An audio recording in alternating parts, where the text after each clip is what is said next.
శక్తి ఉపసంహరించుకుంది. ఉపసంహరించుకున్నది మనం చూడలేదు. ఎందుకు అంటే ప్రళయంలో జరుగుతుంది, ఊహించుకోవడమే. అట్లా ఒక్కొక్క శక్తి ఉపసంహరించుకుంటే, ఉపసంహరించుకుంది అంటే శక్తి విత్డ్రా అయింది. శక్తి ముందుకు ప్రసరించకుండా దానిలోంచి లాగేస్తుంది. ఇప్పుడు అది ఏమవుతుంది? ప్రేతం. అంతే కదా, ప్రేతం అంటే వదిలేసింది. భూమి ఇప్పుడు ప్రేత.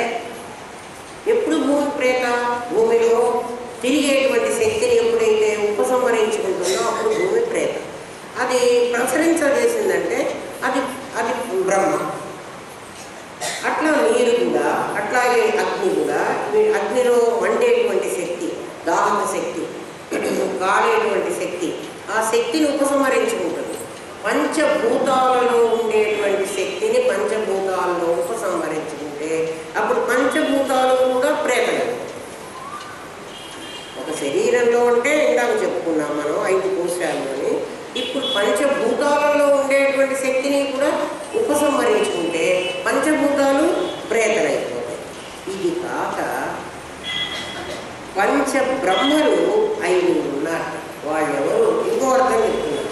బ్రహ్మ, విష్ణు, రుద్ర, ఈశాన, సదాశివ అని. బ్రహ్మ, విష్ణు, రుద్ర మనకు తెలుసు. బ్రహ్మ సృష్టికర్త, విష్ణువు స్థితికర్త, రుద్రుడు లయకర్త. వీళ్ళు కాక ఒక ఈశానుడు, ఒక సదాశివుడు అని ఉన్నారు. 5. ఈ 5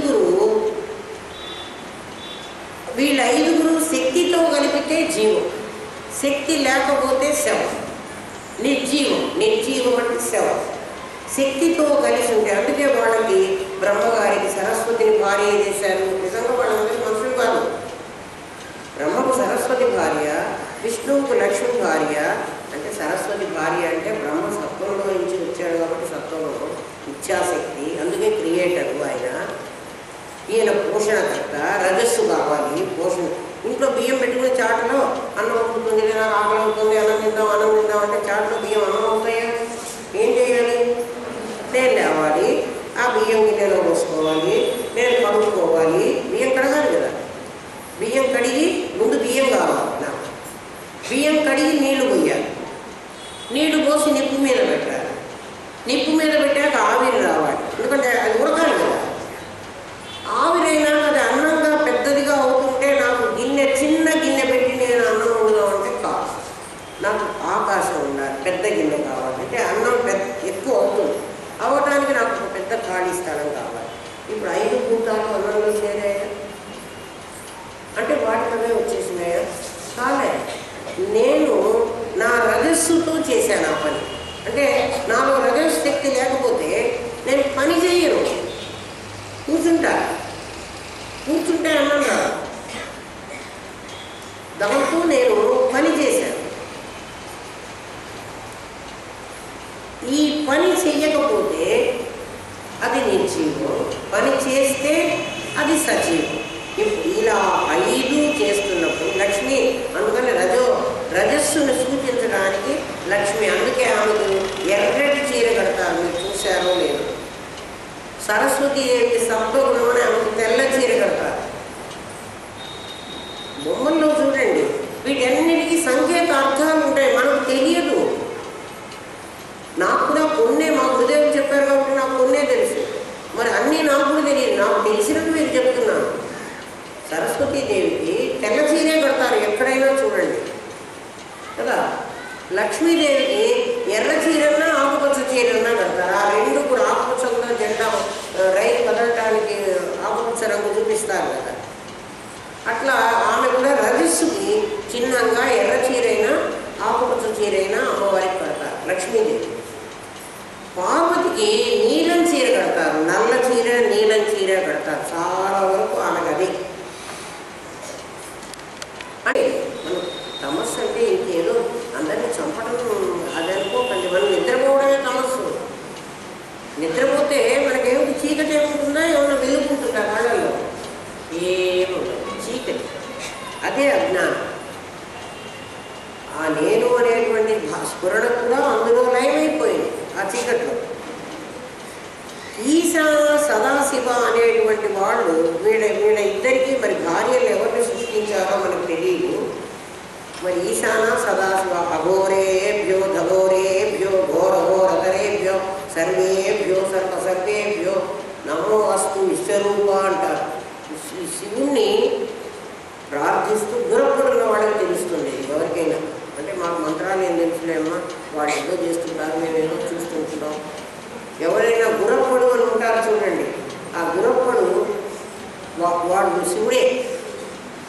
చూడండి మీరు, ఒక కదులుకి మన దాన్ని ఏమంటాం సత్యనారాయణ ఖర్జూరప్పడు, ఒక కదులుకి ఖర్జూరప్పడు ఇచ్చి వాడు దేవుడు.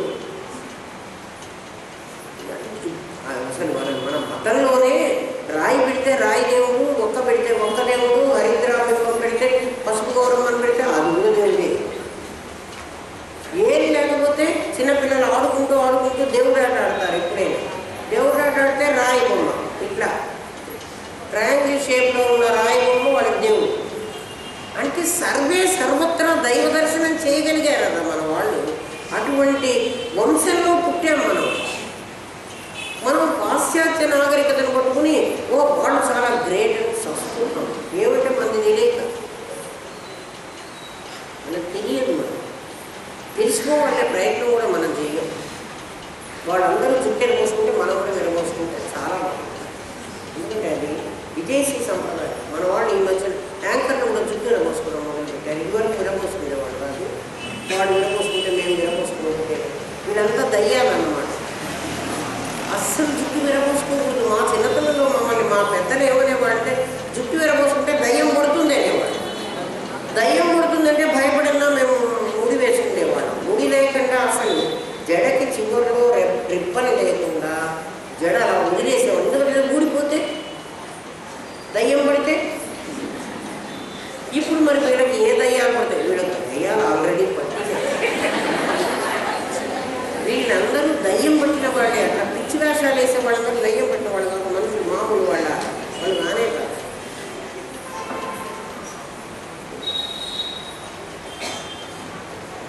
పంచ ప్రేతాసనాసీన పంచ బ్రహ్మస్వరూపిణి వాళ్ళందరినీ ఆ ప్రేతలందరినీ బ్రహ్మలుగా మార్చి. ఎవరు? తానుంటే వాళ్ళు బ్రహ్మలు, తాను లేకపోతే వాళ్ళు ప్రేతలు. అంటే ఆవిడ ఉంటే వాళ్ళకి నిర్జీవం, ఆవిడ ఉంటే సజీవం, ఆవిడ లేకపోతే నిర్జీవం. ఇదేమీ లేదన్నా మ్యాటర్ మీద ఎనర్జీ డిసైడ్ అయ్యి ఉంది. మ్యాటర్ ఎనర్జీ ఉండే కదా ఉన్నాయి. ఎనర్జీ విత్డ్రా అయితే మ్యాటర్ ఏమైపోతుంది? ప్రేత అయిపోతుంది.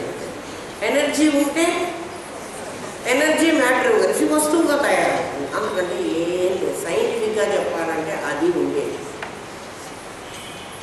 అర్థమైందా? మళ్ళీ ఏదో లక్ష్మీదేవి ఉందా, పార్వతి ఉందా, అందులో ఉన్న శక్తిని మీరు ఏం పేరు పెట్టుకున్నా నాకు అభ్యంతరం లేదు. ఏ పేరున్నా పెట్టుకోండి, మాకేం పర్వాలేదు. కానీ అక్కడ ఉన్నది మాత్రం పదార్థం. ఎలా చూడాలంటే మీకు చాలా చిన్నదిగా అర్థమయ్యేటట్టు చెప్తా చూడండి. సర్వత్రా పరమాత్మని ఎలా దర్శనం చేయాలి అంటే, మన ఇంట్లో తలుపు వేయని అన్నాం అనుకో, తలుపు దగ్గరికి వెళ్ళారు. ఇప్పుడు ఆ తలుపు ఏమిటి అంటే చెక్క. తలుపు ఉన్నది కదా, తలుపు వేయాలంటే తలుపు దగ్గరికి వెళ్ళాము. తలుపు ఉన్నది కదా, లేదా? తలుపు ఉన్నది. ఉన్న తలుపు ఏం చేస్తున్నది అంటే నాకు కనిపిస్తున్నది. నాకు కనిపించకపోతే తలుపు కాదు. ఆ ఉండటము కనిపించడము, కనిపిస్తేనే తలుపు వేస్తా. అది కాక అక్కడ చెక్క తలుపు ఉంది, చెక్క పొయ్య ఉంది.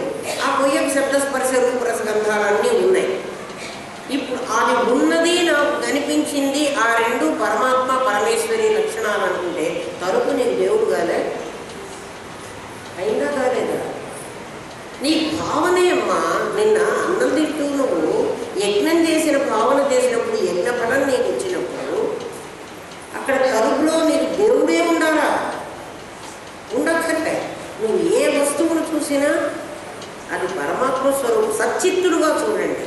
పదార్థము ఎనర్జీ, ఇక్కడ మ్యాటర్ ఎనర్జీ. ఎనర్జీ ఏమిటి? దీనికి దొంగవాడిని రాకుండా ఆపగలిగినటువంటి శక్తి ఈ తలుపు. దొంగవాడే కాదు, ఇంకెవడో వేరే వాడు, నాకు ఇష్టమైన వాడు ఇంట్లో ప్రవేశించకుండా ఆపగలిగిన శక్తి ఆ తలుపు. అందులో శక్తి ఉందా లేదా? తలుపు కాకుండా తడికేసామనుకో, తడికే తలుపు, తడిక వేసామనుకో, పిల్లినో కుక్కనో రాకుండా ఆపుతుంది. కానీ నాకు ఇష్టమైన వాడిని ఇష్టం కాని వాడిని రానియకుండా ఆపగలిగిన శక్తి తడికకు లేదు. అంటే ఇప్పుడు తలుపులో ఉన్న శక్తి తడికలో ఉన్న శక్తి ఒకటేందామా? శక్తిగా ఒకటే, కానీ ఈ శక్తి చాలా అల్పంగా ఉంది, ఆ శక్తి కొంచెం బలంగా ఉంది. లేదా ఇనప తలుపులు వేసాం మనం, బీరువాకి ఇనప తలుపులు వేసుకున్నాం, ఇనపదు కదా, బీరువాకి వేసేది అవి ఇంకా స్ట్రాంగ్గా ఉన్నాయి. చెక్క తలుపు అంటే స్ట్రాంగ్గా ఉంది. ఇప్పుడు పరమాత్మ మీకు తలుపులో బీరువాలో మరి తడికిలో కనపడలేదా? మీరు చూడటం లేదు, చూడండి, చూస్తే కనపడతాడు. ఇంకా చాలా మంచి చెప్పన మీకు రవీంద్రనాథ్ ఠాగూర్ చెప్పారు ఈ మాట. రవీంద్రనాథ్ ఠాగూర్ ఏమన్నారంటే, ఆయన కిటికీలోంచి ఆకాశాన్ని చూస్తూ కూర్చున్నారు. కూర్చున్నారో చూస్తూ ఉంటే ఆకాశంలో అన్ని మేఘాలు కమ్మినాయి. ఆయన కూడా పరమాత్మ సచ్చిత్తని చదువుకున్నాడేమో, లేక అనుభవించాడో నాకు తెలియదు. మరి ఎప్పుడు ఆయన చదవలేదు కదా, ఆయన రాసిన పుస్తకం చదువుకున్నారే కానీ ఆయన చూడడానికి మనకు వీలు కాలేదు కదా. మీరు కూడా చూసి ఉండరు, ఎందుకంటే మీరు చిన్నవాళ్ళు, అప్పటికి మీరు పుట్టకనే ఉండుంటారు. ఆయన ఆ కిటికీలోంచి ఆకాశాన్ని చూస్తున్నాక ఆకాశం బాగా మేఘావృతమై నల్లటి మేఘాలు బాగా కమ్ముకుని ఉంది. ఒక్కొక్కసారి మనకు అట్లాగే ఉంటుంది, ఆకాశం అంతా మేఘాలతో కమ్ముకుని ఉంటుంది. ఒక్కొక్క మేఘాన్ని ఆయన చూస్తూ ఉంటున్నాక ఆ మేఘం ఇలా వెళ్ళిపోతూ, అంటే మేఘం ఆకాశంలో గాలికి నడుస్తూ పోతుంది. ఆయన చూస్తూ ఉన్నాక ఆ మేఘం కొంచెంసేపటికి పోతే ఇంకో మేఘం వస్తుంది, అది కూడా పోతుంది. అలా చూస్తూ ఉంటే ఎన్నో మేఘాలు వస్తున్నాయి, ఎన్నో మేఘాలు పోతూ కూడా ఉన్నాయి. ఈ మేఘం అంతా పరమాత్మ యొక్క సద్రూపం. మరి చిద్రూపం ఎక్కడుంది అని ఆయన సందేహం వచ్చింది. సచ్చిత్తులు కలిసి ఉండాలి. ఆయన సందేహం వచ్చింది, సచ్చిత్తులు కలిసి ఉండాలి కదా, సద్రూపం అయితే మేఘం కనపడుతుంది. ఇలాగ తలుపులో మీకు శక్తిని చూపించారు, ఇప్పుడు మేఘంలో శక్తిని చూపించాడు కదా. ఆయన అనుకుంటూ ఆ మేఘాన్ని చూస్తూ ఉన్నారు. కొంచెం సేపటికి ఒక మేఘం మరొక మేఘాన్ని కొట్టుకుంది, ఆకాశంలో కొట్టుకుంటూ ఉంటాయి. ఇదేం పెద్ద విశేషం కాదు, చూసేవాడి భావన బట్టి అది విశేషమే. మనం ఎన్నిసార్లు చూసుంటాం, మేఘానికి మేఘం కొట్టుకుని ఏమవుతుంది, ఒక మెరుపు వస్తుంది. ఎప్పుడు కూడా రెండు వస్తువులు కనుక రాపిడి జరిగితే అక్కడ ఒక శక్తి ఉత్పన్నం అవుతుంది. సైన్స్ చేతులు ఉండి ఇట్లా అనుకోండి, వేడిగా వస్తుంది. ఏమిటి వేడి? ఇందానికి నా చేతులు ఎందుకు వేడిగా లేవు? రెండు వస్తువులకి రాపిడికి పెట్టాను, రాపిడి పెడితే శక్తి ఉత్పన్నం అవుతుంది. అట్లా రెండు మేఘాలు ఇలా కొట్టుకునేటప్పటికీ ఒక శక్తి ఉత్పన్నమైంది, ఒక మెరుపు తీగ కనిపించింది. అంటే ఆ మెరుపు కూడా ఇట్లా రకరకాలుగా ఉంటుంది చూడండి. అంటే ఆ మేఘం ఆ షేప్లో కొట్టుకుంది. ఆయన చూశారు, ఆయన చూసిన తర్వాత మనం చూస్తే మనకు కూడా అట్లాగే మనకు కనపడితే అది గ్రేట్. ఆ రెండు అలా కొట్టుకునేటప్పటికీ ఆ మేఘం దీని కొస ఇక్కడ ఉంది, దీని కొస ఇక్కడ ఉంది, ఈ రెండు తగిలిన చోటే మెరుపు తీగ వచ్చింది. వెంటనే ఆయనకి ఏమనిపించిందంటే, తటిల్లత సమరుచి. తటిల్లత అంటే మెరుపు తీగ. ఓహో, అమ్మవారు మెరుపు తీగ. ఇప్పుడు అందులో ఉన్న చైతన్య శక్తి ఏది అని కదా ప్రశ్న వేసుకున్నాం మనం. మేఘం సత్తు, మేఘంలో ఉన్న చిత్తు మెరుపు తీగ. ఇప్పుడు కామేశ్వరుడు కామేశ్వరి అక్కడే కనపడుతున్నారు ఆకాశంలో, మీకు కనపడలేదా? చూడండి, ఎందుకు ఆకాశంలో మేఘాలు చూస్తూ పెద్దలు అలా కాలక్షేపం చేస్తూ ఉంటారంటే వాళ్ళు అక్కడ పరమాత్మ దర్శనం చేస్తున్నారు. ఎంతసేపు అయినా పరమాత్మను చూస్తూ కూర్చోవచ్చు. రేపటి నుంచి చూడండి, మేఘం అని చూడబాకండి. ఆయన శివుడు, ఆమె పార్వతి, ఆయన కామేశ్వరుడు, ఆమె కామేశ్వరి. వాళ్ళిద్దరు ఎక్కడున్నారు? పైన ఉన్నారు. మన పెద్దవాళ్ళు ఆకాశంలో ఆ పైన దేవుడు ఉంటాడు అని చెప్పిన ఇదే అర్థం. దేవుడిని ఇక్కడ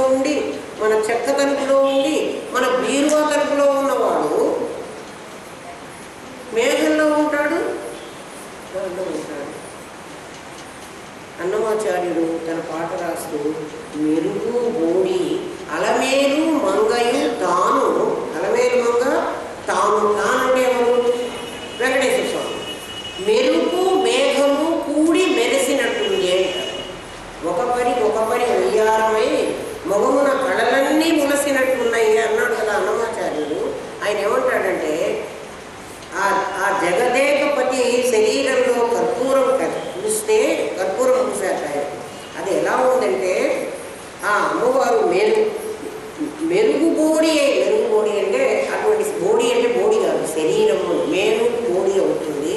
బోడి ఆదేశ సంధి అనే ఒక సంధి, అది మనకు అక్కర్లేదు, తెలుగు క్లాస్ కాదు కదా ఇది. అందుకని మెరుగు బోడి చిగురు బోడి అని అలా అంటారు స్త్రీలు. అలమేలు మంగయు తాను మెరుపు మేఘము కూడి మెరసినట్లుంది. అలమేలు మంగేమో తెల్లగా ఉంటుంది, వెంకటేశ్వర స్వామి నల్లగా ఉంటాడు. ఈ నలుపు ఆ తెలుపు కలిసి ఆ నల్లవాడికి కర్పూరం పూస్తే అలా కనిపిస్తుంది.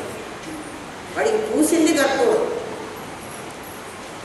ఆయన నల్లగా ఉన్నాడు, కర్పూరం తెల్లగా ఉంటుంది.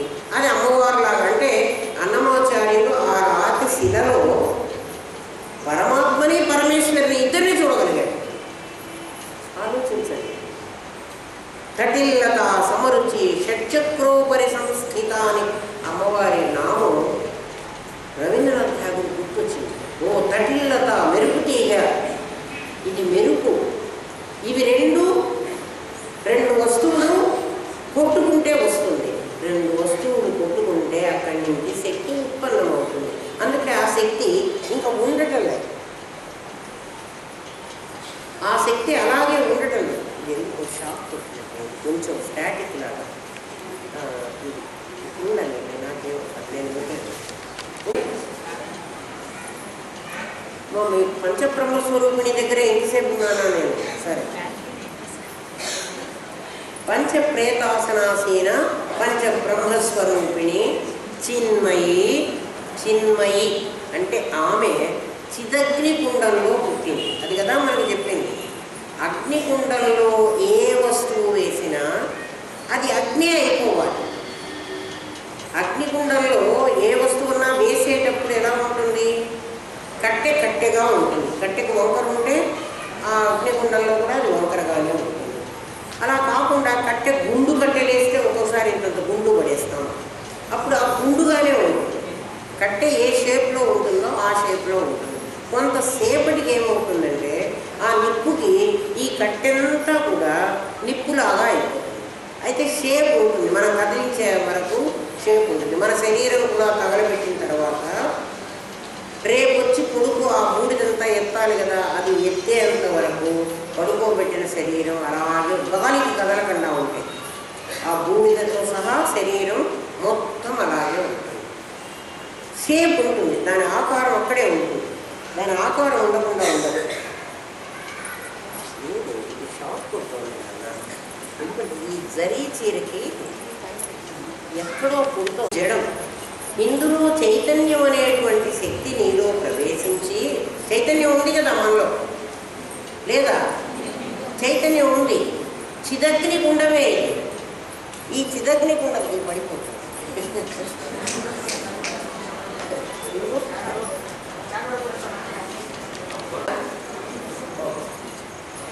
చూడండి, చిన్మయి. మన దగ్గర చిదగ్ని కుండ ఉంది, ప్రతి ఒక్కరి దగ్గర చిదగ్ని కుండం ఉంది. ఎక్కడుంది ఈ చిదగ్ని కుండం? వైశ్వానరో భూత్వా ప్రాణినాం దేహమాశ్రిత. ఈ దగ్గర వైశ్వానర అగ్ని ఉంది. వైశ్వానరుడు అనే పేరుతో ఒక అగ్ని మన దగ్గర ఉంది. చిదగ్ని అది, చిదగ్ని కుండం. అగ్నికుండం లేకపోతే నీ దగ్గర అన్నీ వేస్తే అవన్నీ లోపలికి ఎలా పోతున్నాయరా? ఏ అగ్నికుండం లేకపోతే మనం వేసినవన్నీ సమిధకు బారిపోతున్నాయా లేదా? కాలిపోతున్నాయి. ఆ అగ్నిగుండంలో పడి నీ శరీరం అనేటువంటిది మాంసపిండంగా ఉంది. అంటే శరీరంలో మాంసము, చర్మము, ఎముకలు ఇవే ఉన్నాయి. అది నిజంగా ఏమిటి అంటే చిదగ్నిగుండం, చైతన్యం ఉండాలి. నువ్వేం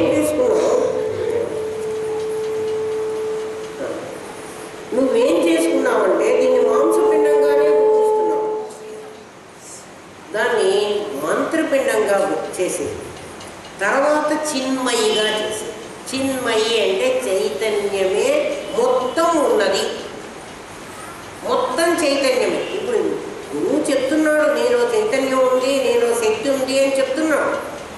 అవునంటున్నావు, కానీ నేను శరీరాన్ని, నేను ఎముకల్ని, నేను ఆ రక్తాన్ని, నేను అని అంటున్నావా లేదా? నీ రక్తము, మాంసము, నీ కండరాలు, నీ ఎముకలు, నీలో ఉన్నటువంటి మేధస్సు మొత్తం సప్తవిధ ధాతువులు.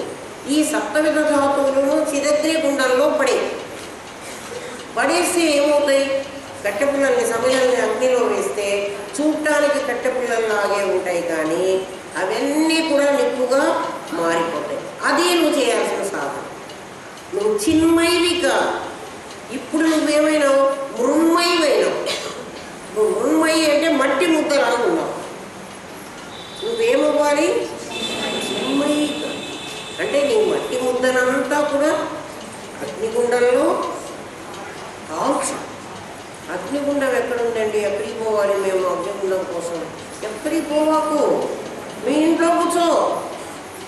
నీకు అసలు టైం చాలదరా ఇవన్నీ చేయటానికి. గబగబా ఇంట్లో పనులు చేసేయండి. మేము అన్నీ ఇవి చేసుకోవాలి కదా, మాకు ఇంట్లో పనులు చేయము మేము అట్లా అనుకోకండి. ఎందుకంటే ఆ దగ్గరికి వెళ్తే వీళ్ళందరినీ ఇంట్లో పని చేయకుండా సోమరులుగా తయారు చేసిందంటే మనకు మాట బాగుండదు. రామనాథం గారు ఒప్పుకోరు. మీ పనులన్నీ గబగబా చేయండి. ఎందుకంటే మనకు చాలా పెద్ద పని ఉంది. మనం ఎన్నాళ్ళు ఉంటామో మనకు తెలియదు. చచ్చే లోపల ఈ పనులన్నీ చేసుకోవాలి. ఏం చేసుకోవాలి? నీ శరీరంలో రక్తము, మాంసము, సప్తవిధ ధాతువులు ఉన్నాయన్నాం కదా. ఈ సప్తవిధ ధాతువులను చిన్మయం. అప్పుడు నువ్వే చిన్మయ్యో. ఇప్పుడు నేను చిన్మయిని కాదా? కాదు.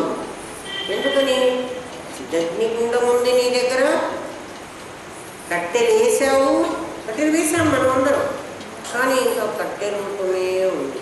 కట్టె నిప్పు కావాలంటే టైం కావాలి. ఆ టైం దాన్ని ఉపయోగించాలి. లేదండి కట్టెలు వేసేస్తే అవి ఎట్లా అయినా మండుతాయి కదా, అట్లా మండవు. కట్టె ఏమాత్రం పచ్చి ఉన్నా నిప్పు అంటుకో. పచ్చి కట్టెకి నిప్పు అంటుకో. అలాంటి కట్టెనే అంటుకుంటుంది, పచ్చి కట్టె నిప్పు అంటుకో. చిన్మయి పరమానందం.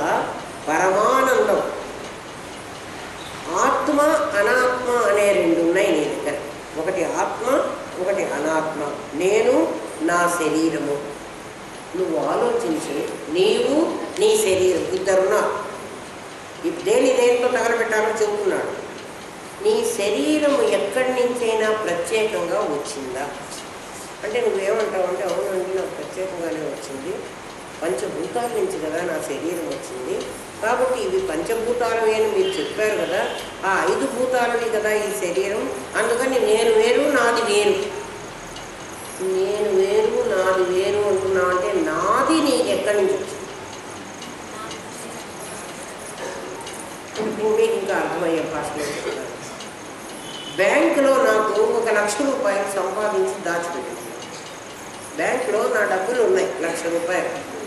నేను వేరు నా లక్ష వేరు కదా. మామూలుగా మనం మాట్లాడుకునేటైతే నేను వేరు, నా దగ్గర ఉన్నటువంటి లక్ష వేరు. నిజంగా అయితే ఆ లక్షే నేను. ఎలాగంటే నేను లక్షలో ఒక్కొక్క రూపాయి సంపాదించేటప్పుడు నా శక్తిని వినియోగించాను. నా శక్తి లేకుండా నాకు డబ్బులు రాలేదు. అంటే నా శక్తి పొందిన మార్పు రూపం నా రూపాయి. అర్థమైపోయిందా? నా శక్తిని రూపాయిగా నేను మార్చుకున్నాను. అంత శక్తిని నేను ఖర్చు పెట్టాను. నా శరీరంలో నుంచి కొంత శక్తిని ఖర్చు పెట్టేనే నాకు రూపాయలు వచ్చినాయి. ఇప్పుడు నా శక్తి రూపాయిగా నాకు కనపడుతోంది, కానీ ఆ రూపాయి ఏమిటంటే నా శక్తి. నా శరీరము నాకు వచ్చిందని చెప్తున్నానే, పంచభూతాల నుంచి వచ్చిందని. ఆ పంచభూతాలు ఎవరు? అమ్మవారు అడుగుతోంది, ఆ పంచభూతాలు ఎవర్రా? నేనే కదా సచ్చిత్తులుగా ఉన్నాను. అసలు నా దగ్గర నుంచే కదా సత్వరజస్తమో గుణాలను 3 తీసుకున్నారు మీరు. ఆ 3 నుంచే కదా ఈ 5 భూతాలు వచ్చినాయి. ఇప్పుడు కాబట్టి అవి నేనా నాని కాదా? అప్పుడు అంతా ప్రవిలాపనం చేయండి. దాన్ని ప్రవిలాపనం చేస్తే అంటే నీలో కలిపేసుకుంటే నేను నాది అనేవి 2 ఉండవు. మిమ్మల్ని ఎట్లా తగలబెట్టాలో చెబుతోంది అమ్మవారు ఇక్కడ. దీన్ని చిన్మయం చేయమంది కదా. ఎట్లా చిన్మయం చేయాలి? దీన్ని ఎట్లా తగలబెట్టుకుంటావు అంటే ఈ శరీరం వేరుగా చూసినంతసేపు నీకు ఇది వేరుగా కనపడుతుంది. రక్తంగా, మాంసంగా, ఎముకలుగా ఇలా కనపడుతుంది. అంటే సప్తవిధ ధాతువుగా. నీకు గురువు ముందే పాఠం చెప్పాడు. ఇవి ఎలా వచ్చినాయో కూడా నీకు చెప్పాడు. ఇవి నీకంటే భిన్నమని చెప్పాడు, నువ్వు కాదని చెప్పాడు. కానీ ఇవి ఎట్లా వచ్చినాయో చెప్పాడు. ఎట్లా వచ్చినాయి? నీ చైతన్య శక్తి 8 విధాల ప్రకృతులుగా మారినట్టుగా కనిపిస్తోంది. ఆ మారినట్టుగా కనిపించిన దాని తమో రూపం నీ శరీరం, దాని రజో రూపం నీ ప్రాణం, దాని సత్వరూపం నీ ఆలోచన. అంటే నీ ఆలోచన, నీ ప్రాణము, నీ శరీరము, ఈ 3 నీ సత్వరజస్తమో గుణాల నుంచి వచ్చినవి. సత్వరజస్తమో గుణాలకు మూలం నా చైతన్య శక్తి. కాబట్టి నా చిచ్చక్తిలో నుంచి ఇవన్నీ వచ్చినాయి. అంటే ఇవి నాకంటే భిన్నమా, నేనేనా?